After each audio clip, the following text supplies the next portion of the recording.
Breaking news today. Please subscribe and then check notification box to get all breaking news alerts. Obama has had an extremely difficult time relinquishing the power he was held as president of the Untied States, as he's spent every waking moment in recent months obsessing on ways to take out President Trump with his resistance movement.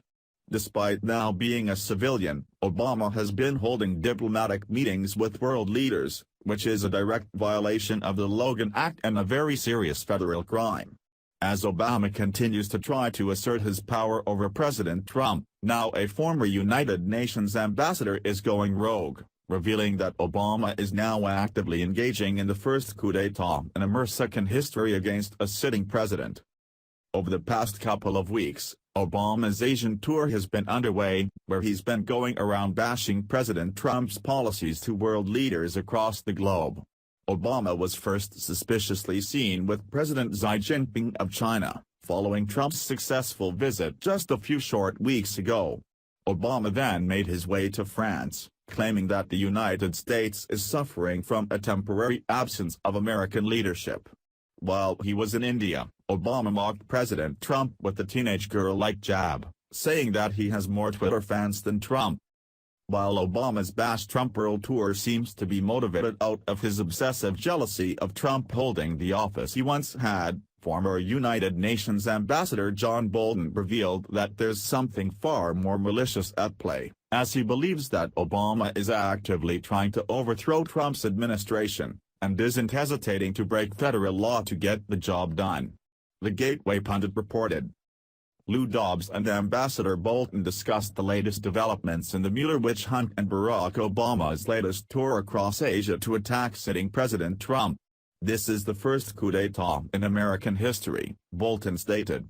It's a mini coup d'état, but it goes right along with the idea that they, liberals, should have won the election. They are trying to prove the administration is illegitimate.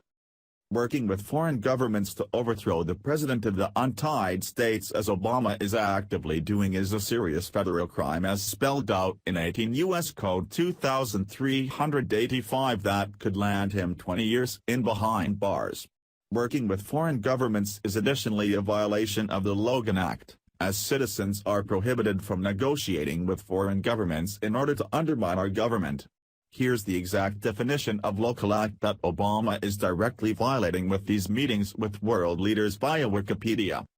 The Logan Act, enacted January 30, 1799, is a United States federal law that criminalizes negotiation by unauthorized persons with foreign governments having a dispute with the United States.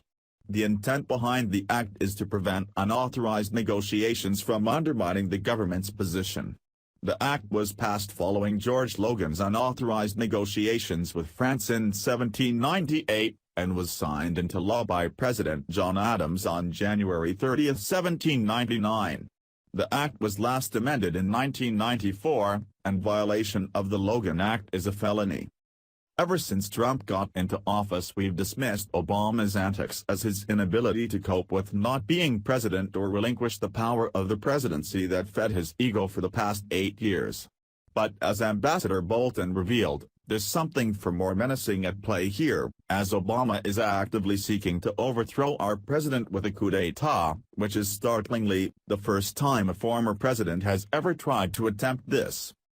The desperation of the Democratic Party is quite entertaining at this point, as all their plans keep imploding in their faces, and now Obama's illegal activity of conspiring with world leaders in a civilian capacity to influence our government is now being exposed for the entire world to see. Obama is actively violating federal crime, and it's now time that President Trump puts an end to this nonsense, as Obama isn't showing signs of backing up anytime soon in his pursuits to get Trump removed from office.